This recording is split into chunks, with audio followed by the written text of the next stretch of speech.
What's going on, guys? I hope you guys are having a good day. My name is Dr. Boyce Watkins. Welcome to drboycetv.com, the home for intelligent Black people.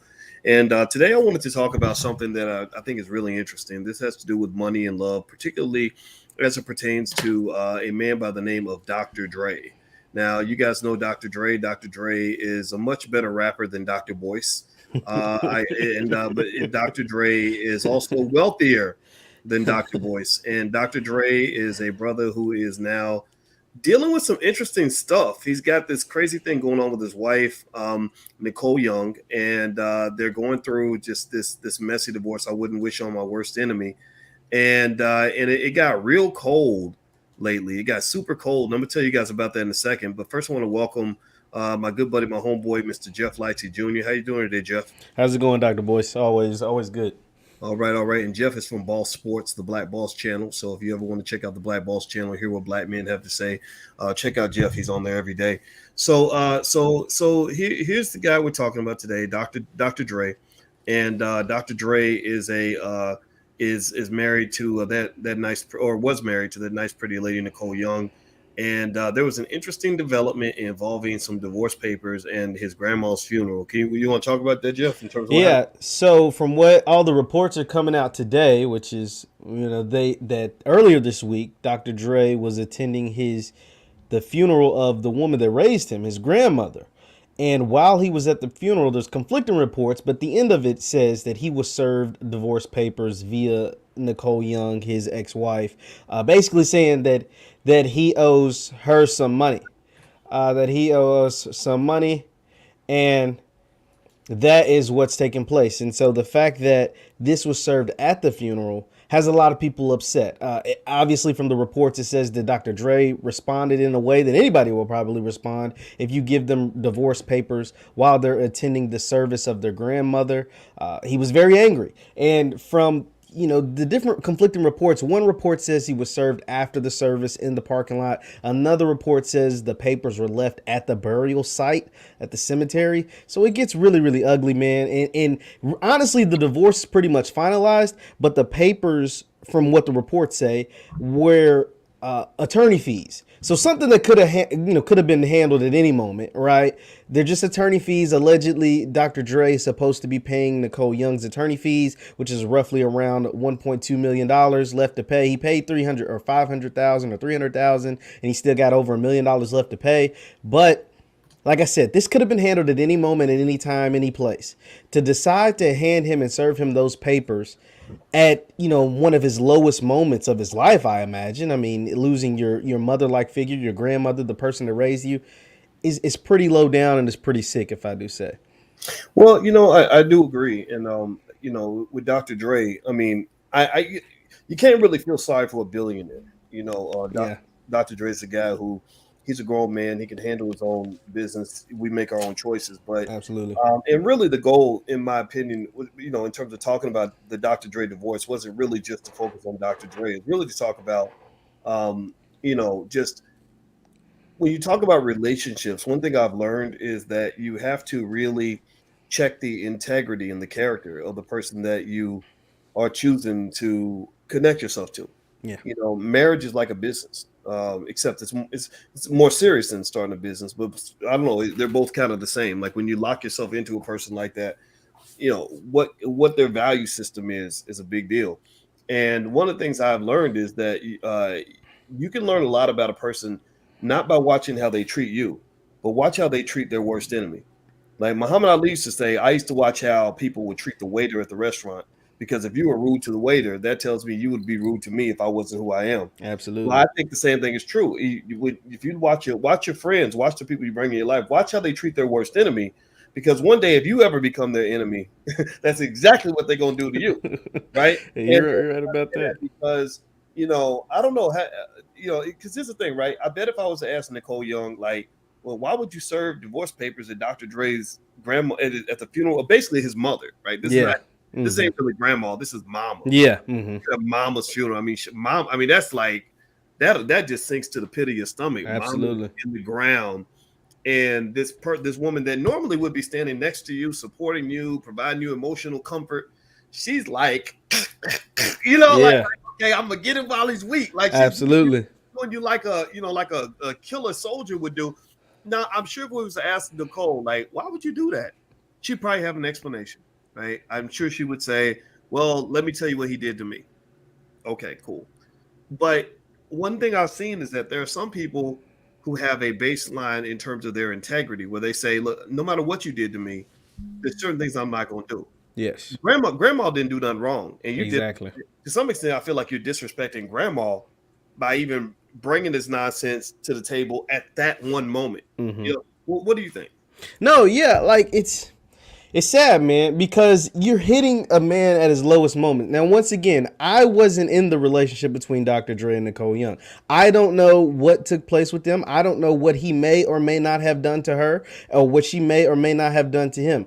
But like you said, it's almost like a respect thing, right? Like when you are so called love someone, had this deep endearment with them for over 20 years. We're talking about they were married from 96 to 2020. So we're talking about almost 25 years. You were in a committed family relationship with this person, have children by these people. These are your kids' grandmother or your kid, you know what I mean? Great grandmother, whatever. You know what I mean? Like these are your people who they call big mama or granny or mama or whatever.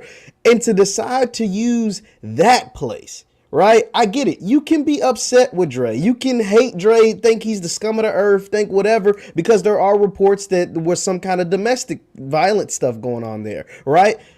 But still, this had nothing to do with him. This has everything to do with his mother or your kid's grandmother. You know what I mean? Like to do that and to stoop that low, I think is a different level of petty, is a different level of sick.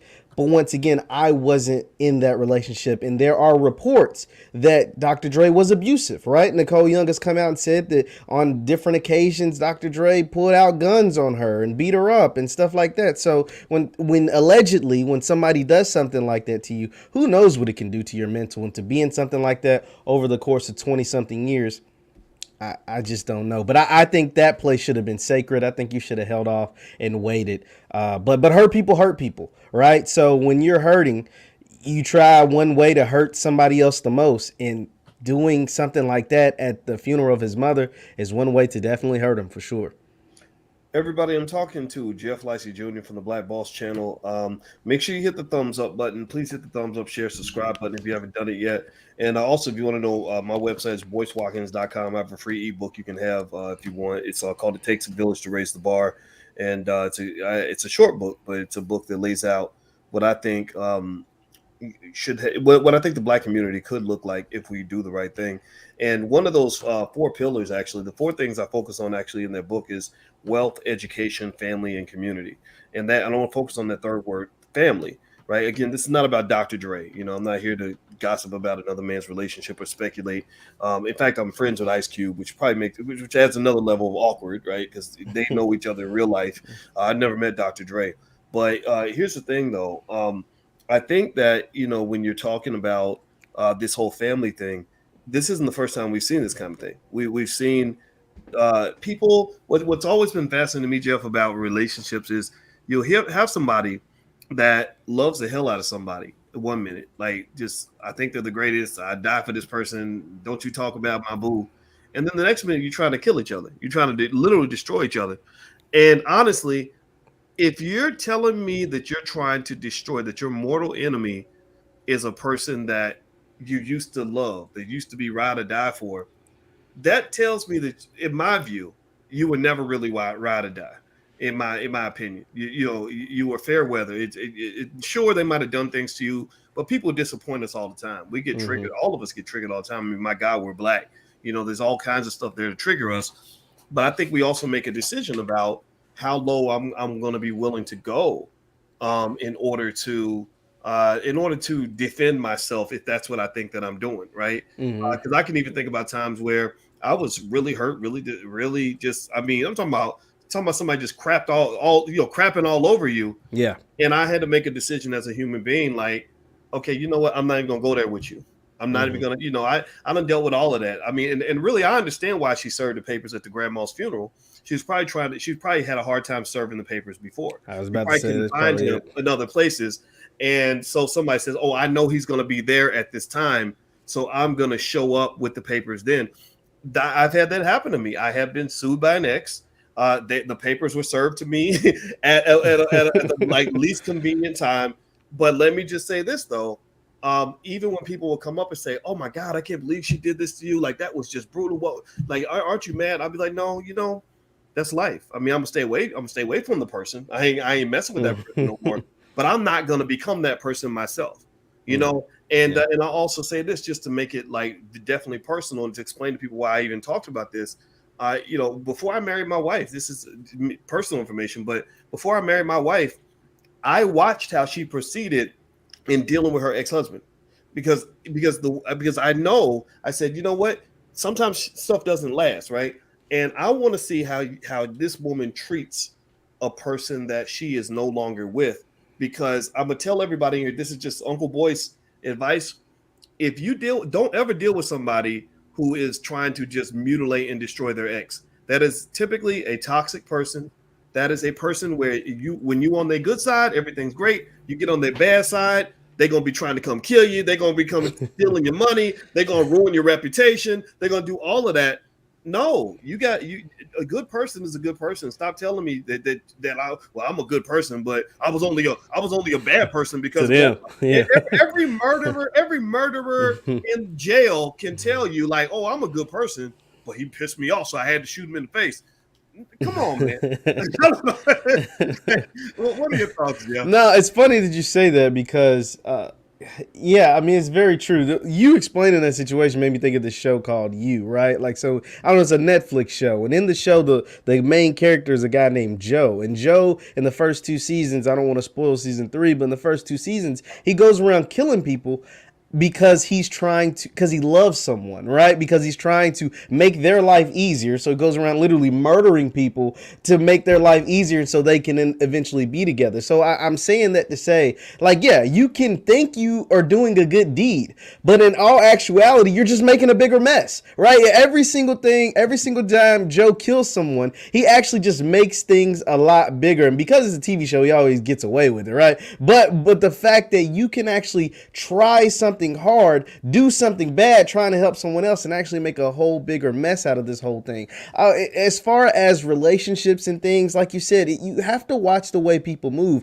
I will say though, in regards to to the rapper culture and Dr. Dre, you got to think of the time that Dr. Dre married this lady, Miss Nicole Young. It was in 1996. He was hanging, he was West Coast hip hop was like had a big resurgence with the rise of Snoop Dogg and Tupac and Dre making all the beats and everything. So he was riding pretty high after losing everything with Death Row, right? Like he pretty much lost everything, and then he had this time, and then of course obviously he made Shady and Aftermath and all that stuff. But at this moment, Death Row was still flying high. And I think in that culture, a lot of things can go wrong, and you can end up being with someone that you think you probably shouldn't be with at the time. Maybe you're not in the headspace to be married or be in a relationship, and that's why you have these reports from Nicole Young where she reveals 20 years later, allegedly, that she was abused. So, I mean, I don't know. I think that toxicity in being in that culture, because you got to think in 96, he was with Death Row. Like, that's when they were, beating up dudes and hanging dudes off balconies and doing all kinds of crazy stuff. And so, I mean, Snoop Dogg talks about this openly. I haven't really ever heard Dr. Dre say a lot about it, but we saw a lot of it in that NWA movie. You saw what they were doing. And so when you're in that culture, who knows, what was taking place. It just, in relationships though, just as far as relationships go, just got to be careful, man. You really have to do a very vetting process, especially if you're someone of stature. You have to do a real life vetting process. And in 96, Dr. Dre was someone of stature. And in year 3, he could tell you if his now ex-wife would do something like this, do something this low. I think you find out pretty quickly who your partner is being with them after a while, if they're willing to stoop this low. And to me, because this is pretty low to serve him at his mother's funeral, grandmother's funeral, whatever, like that's pretty low. But you should be able to like, yo, these are red flags, and this person is capable of really hurting me at a time where I'm my weakest, if potentially this relationship was to fall apart. And unfortunately, that's what happened. Well, when you really talk about, I mean, that what you said made me really think about just kind of what, how why Dr. Dre is Dr. Dre, right? Mm-hmm.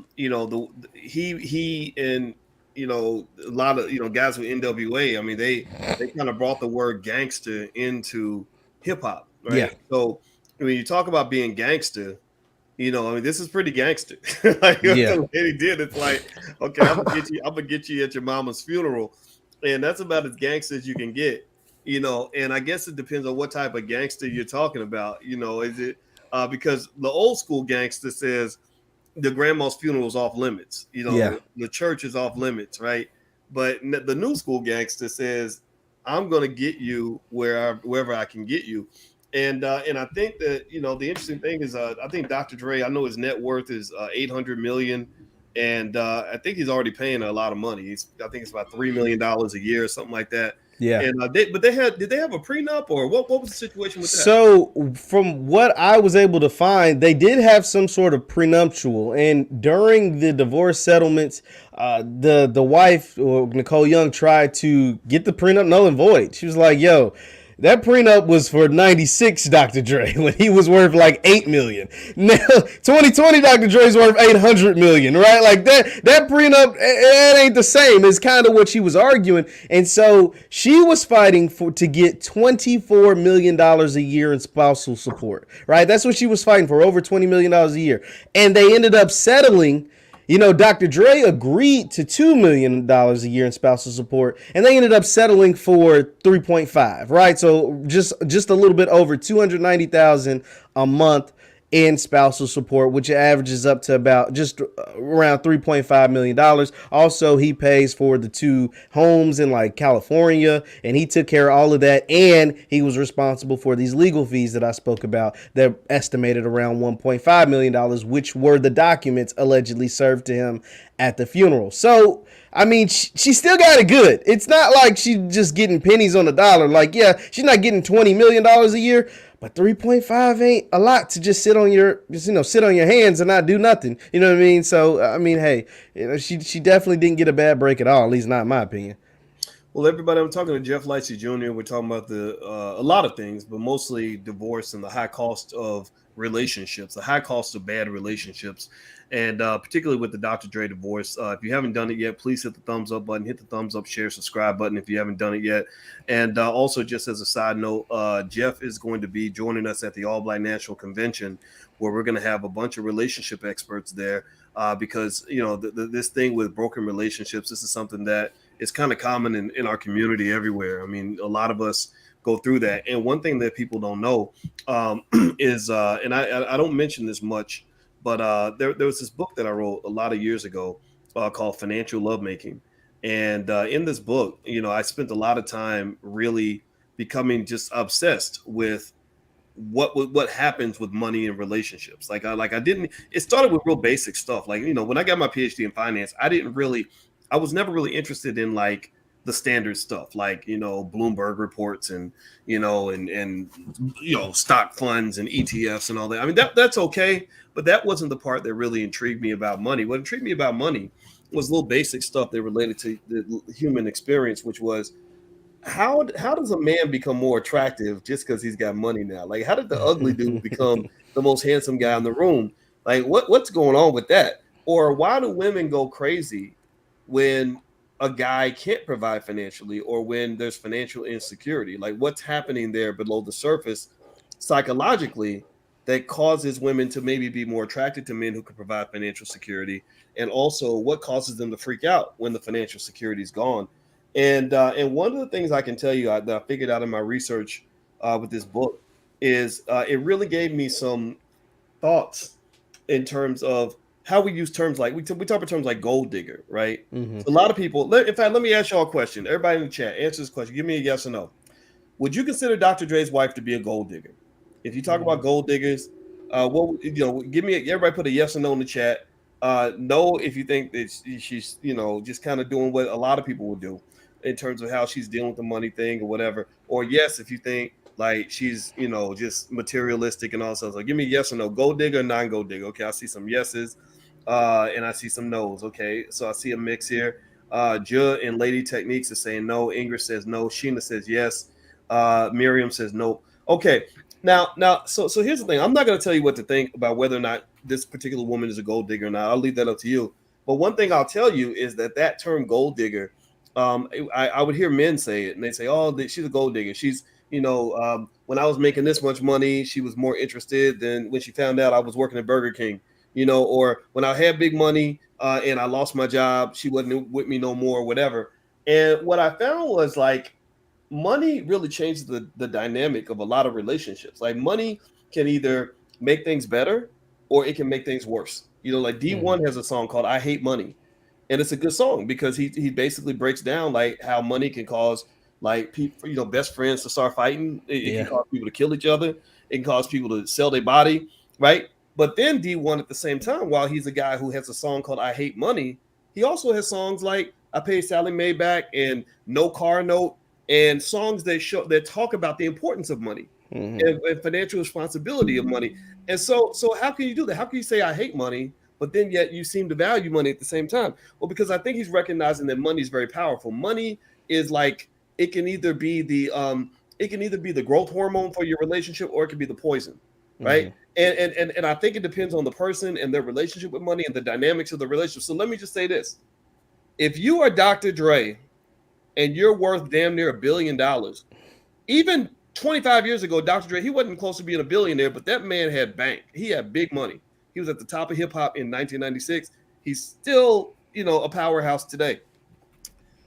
And you marry somebody who ain't got a pot to piss in, don't you dare ever be fooled into thinking that the money is not somewhere in the back of their mind. If somebody's like, oh, well, she doesn't even notice how much money I have.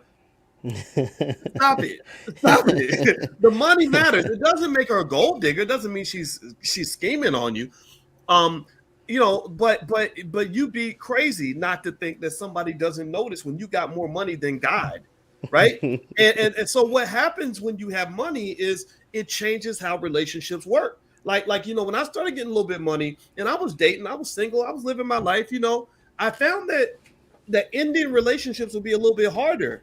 When you got a little bit of money, because somebody's like, they're like, no, don't you go, don't go, please come back. Like, I need this, I need what you, whatever you were giving them, they're like, no. They won't give up the lifestyle. They didn't want to give up the lifestyle. An asset. It's like somebody losing their car, or you taking away their coat and it's cold outside. It ain't like a regular person walking away. So with Dr. Dre, I think all these things that you're seeing in terms of that relationship, and I say this because there's a lot of wealth builders in the room who are going to have a lot of money.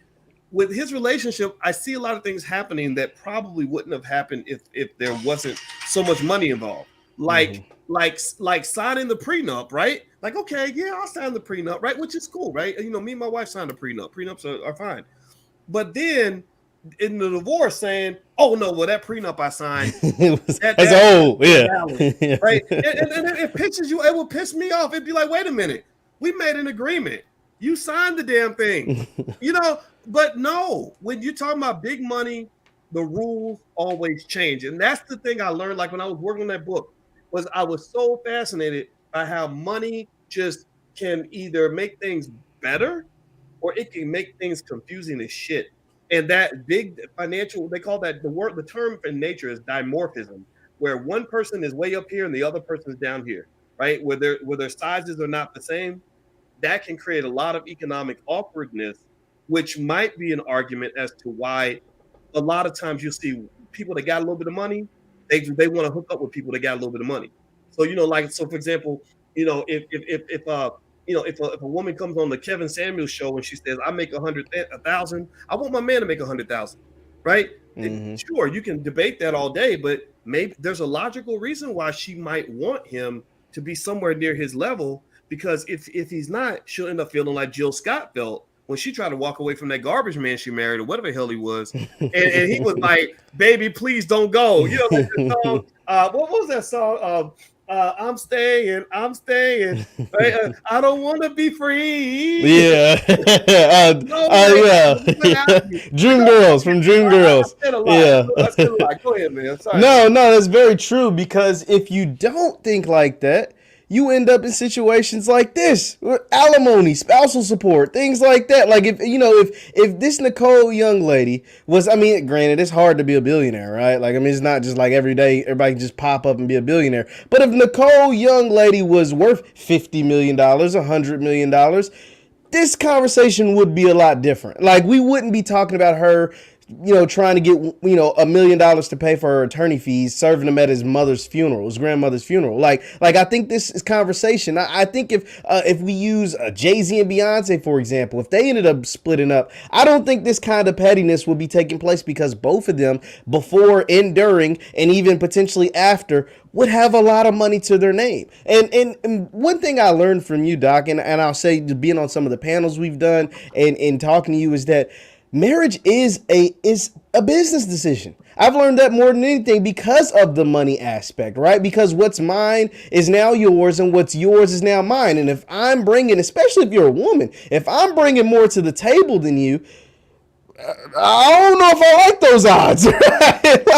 like you brought up Kevin Samuel, and then the ladies be like, "Yeah, I make 100,000 a year. I want my man to make 100,000 a year." I ain't mad at him, because at that moment you're gonna, like, without even trying, you're going to emasculate your man if you make more money than them, and y'all get into an argument, right? If a fight breaks out, or if y'all end up wanting to break up, you're gonna say something either demoralizing or emasculating, simply because you know that you're the breadwinner. I mean, I hate to say it, it's just the truth, though. So, like, that is like something that we definitely have to learn when we're considering these long-term relationships, or considering marriage, when we're considering these things. That, hey, like, you have to be able to provide for your family. You have to be able to provide for your significant other, because if you don't, then it could get really, really ugly really, really fast. You don't got to make $1 billion for something like this to end up being emasculated or demoralized or get your feelings hurt by a woman because you ain't bringing enough cheddar for the cheese at the end of the day at the house. You're not bringing home no bacon. You're definitely gonna get something something said to you about it, for sure. Well, everybody, my name is Dr. Boyce Watkins, and I'm here with Jeff Lightsey Jr. We're talking about a lot of fun stuff, but mostly kicking it off with Dr. Dre and the whole situation with his divorce. In case you didn't catch the beginning, Dr. Dre's ex-wife Nicole Young, actually served some divorce papers at his mother, basically his mother's funeral. It was his grandmother, but it was the grandmother that raised him, which pretty much makes her his mother. And we were using this to really talk about other issues, not just Dr. Dre, but to use that as a launching point to talk about love and money and just the dynamics of love and money. Now, here's something that's really interesting. Hit the thumbs up button. Please hit the thumbs up button, share, subscribe button if you haven't done it yet. You guys may not know this, but this is an interesting, just little tidbit piece of information.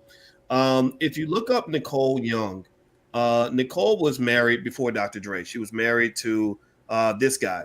One of y'all in the chat mentioned this, and I appreciate you sharing this, because I didn't know this. His name is Sadale Threet, and Sadale Threet will play for the Lakers. So apparently she liked guys. Maybe she mingled with guys who have money, and some people can make that into whatever they want to make it into, right? And apparently she left him to be with Dr. Dre. I don't know what the details of that are. They said in a letter in 1995, Dr. Dre said, "Hopefully you're doing." I'm saying my Dr. Dre voice. Hopefully you're doing well, and you realize you need to quit fucking with Sadale and come home to your doctor. I'll take care of you, baby girl. Right? So that's what he did. So she left, and she came home to the doctor, and she that's a terrible Dr. Dre imitation, but that's the best I can do. And they got married, and that kind of is the appeal, right? You got the big money, you're the big man, you got the big power. We like to flex, like men. We like to say, "Hey, I got the biggest everything. Come over here. I'm gonna take care of you, girl." And but they also have that saying: "The heavy what is it? Heavy is the head that wears the crown." That wears the right? crown, yeah. So, or in economics, they call that the winner's curse. And the winner's curse is when you are competing and you want to win so bad that you win, and then you find out that winning didn't feel like winning. It actually felt like losing, or that there was a big price for the win that was bigger than what you thought. Like, I'm sure Sadale Threet's probably sitting somewhere saying, "Yep, I told you, right?" Like, I saw a shirt, man, that said it said something real funny. It said, "No matter how fine that girl is, there's some man somewhere who's sick of her shit." Now, again, I'm sure you can say the same thing about men too, though, right? So this is gender specific. But it's like, so years later, what when my heart goes out to Dr. Dre is, I did see he had health problems, right? So he Mm-hmm. had the aneurysm. I mean, that's crazy, that's scary, and I think dealing with that in addition to dealing with the weight of a divorce, I mean, it's got to be just brutal, man. And I think that's where I would speak to, maybe perhaps without armchair quarterback in his relationship.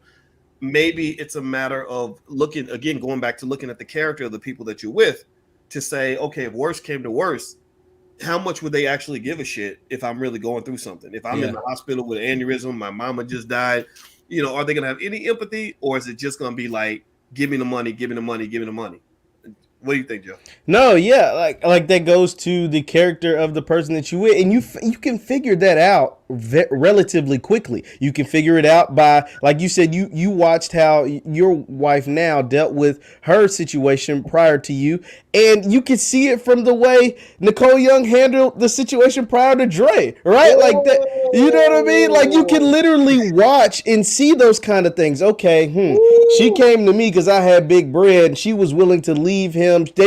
We once again, we don't know the details of that situation, but you can literally foreshadow your relationship in previous relationships a lot of times. Not all the time, but a lot of times, because that person, for the most part, is going to be the same person. Like that person isn't Damn. changing. The person that they're with is changing. And so that is also what you have to be careful of when you get in relationship with different people. You really gotta vet them out, man. You gotta be careful. And in hearing that story about who Nicole Young was married to before Dr. Dre, I had never heard that before. She's doing a really good job of keeping that very, very quiet, because I had never heard that before ever in any. And all these divorce proceedings, they've never once brought up the fact that she was married before Dre. I guess because they've been married so long. But you definitely have to be careful on what you're dealing with and who you're dealing with, because it can come back to bite you for sure. Man, that's I'm gonna tell you, man. You're 25, right? I'm 25. Yeah. Hey, y'all, I need y'all to really take notes. This 25-year-old just gave y'all about he gave y'all about 80 years of game right there. Like, I don't know who gave it to him. I know his mama. His mama's real smart, and so he. But I tell you, that is so accurate. It's very basic. It says that whoever they were before they got to you is who they're gonna be when they're with you, right? So you stole that woman, you stole that man from somebody else. Well, that means that they're stealable, right? That could mean that they're stealable, and that that they can, because you can pick up patterns like that, right? Like, in fact, actually, I would give everybody like a little tip. If you ever want to really understand somebody, let's say you're thinking about dating them and all this, since we're doing speed dating at the All Black National Convention, just my 2 cents, what I've observed is that there is power in patience and observation. If you just let somebody, like, if you just let somebody just tell you about their previous relationships, like, so tell me about your ex, blah blah, and you don't get triggered, like, don't start acting crazy, like, oh, don't you be talking about him around me, don't talk about that bitch, don't do that. Yeah. Just be quiet. And what you'll find is that most people, first of all, most people really want to be heard. I learned that actually from Absolutely. Oprah. I learned it from Oprah, and I verified it with all the therapists I know. I know a lot of therapists now because my wife's a therapist. Everybody wants to be heard, right? And so them knowing that you're hearing them right there, that'll make them more attracted to you. But here's this other little secret: if you let people talk long enough, eventually they tell on themselves. They will tell you everything you need to know about that person so you can make an accurate decision. But if you get triggered every time they tell you something that makes you uncomfortable or messes with your ego, then they're gonna clam up. They're like, "Ooh, I better not talk about XYZ because that's gonna make her upset or whatever." But if you just sit there and listen, people will tell you, and you can pick up those patterns. And I'm telling you, that's like the best thing I figured out in terms of deciding who you want to let into your life. Because I'm telling you, like, treacherous people, not to say that Nicole Young is treacherous. I don't know this lady, but treacherous people tend to be treacherous all the time in many situations, and you can just see their spirit. Like, just, if you sit and listen long enough, right? Don't get distracted by the booty or the penis. Like, you got to take your time to get to know what you're dealing with from a spiritual standpoint. So let me one thing I want to mention is, by the way, everybody can follow Jeff. Everybody should follow Jeff at JLightsy7. That's his Twitter. That's his Instagram. He's a smart brother. He's really on top of his game. And also, you can follow me at the Real Boyce Watkins. And so let me go ahead and I'll make my final point on this without really talking about Dr. Dre and Nicole Young, Hmm. because I don't want to just sit around and just be gossiping about this man's life. Although I think it's a great learning opportunity. I was talking to my father, Larry Watkins, yesterday, and the reason I called my father is because it was his 47th wedding anniversary. Mm. And I called him Wow. and my mother, yeah, and I said, congratulations. I said, I'm very, very proud of both of you, because people don't do that as much anymore. People don't even know. People just built different. People, they just, they Yeah. just don't do it anymore. Yeah. And I know they're built different because I see how my parents carried themselves as a couple, and I see how other people carry themselves as a couple. And there's a lot of stuff that happened in my parents' relationship that a lot of people would think was weird or lame or whatever. And one thing my father was talking about was, he always teaches me whenever we talk. And one thing he talked about marriage, because I'm married now, he gives me marital advice, and he said you have to have humility. He said, if you arguing with your spouse and you trying to win every fight, then you're gonna lose the battle, or you're gonna win the battle and lose the war, right? Like that whole saying where they say you can either be right or stay married. And I think for a lot of men, a lot of people, a lot of men have a hard time standing down, and a lot of women now, like, man, I need to blah blah blah. You need to hear me, and you don't hear me, man. And I'm telling all of this is not appealing. And then men whose egos are so big, you dating some guy who's a complete dumbass, but because he's too arrogant to admit when he's wrong, well, that man isn't going to be. It's going to be a torture chamber, It right? is. So Mm. I so that not that so much relates to the Dr. Dre scenario, but it really makes you think about, like, when you talk about people going from love into war. Um, a lot of times, war comes from the fact that I'm going to get revenge on you because you bruised my ego. Oh, no, that son of a bitch didn't know that mf didn't do blah blah blah blah, right? And then next thing you know, you end up both looking crazy, right? Hmm. So anyway, I'm gonna let you get the last word, Jeff. Do you have any final thoughts on any of this? No, just like you said, marriage and relationships and all that kind of stuff, and you have to. I mean, it is, especially if you get married. It is almost like a business transaction, like it is, because as you see, Dr. Dre, it's costing him millions and millions of dollars for a very long time. But also, know that you're getting into it for the right reasons. You have to be able to be careful, and I think what your father said. I mean, he would know. He's been married 47 years. What he said is true. Like, because I find myself, I'm in a relationship, and I find myself sometimes trying to be like, oh, there's big masculine man, but at times I have to sit back and realize, yo, I'm wrong, man. It's okay to be wrong. It's okay to be, humbled. Not she's not sunning me, but she's letting me know, like, yo, you were wrong in an instance, and it's okay to apologize. You ain't gotta apologize to everybody, right? But it's okay to apologize to your woman. It's okay to make up to your woman. It's okay to be nice to them. Now, I ain't telling you to go out and apologize for everything, but to your woman, that is acceptable, and that's something that I've definitely have learned throughout the process of my relationship on my own, for sure. Yeah, and I'll tell you what. I see some comments in here that are completely valid, that should be heard in terms of. I see Doretta's comment about, if she was a gold digger, she wouldn't have waited 20 years to divorce. We don't know Dr. Dre behind closed doors. I agree 100%. Right? There's other sides to the story.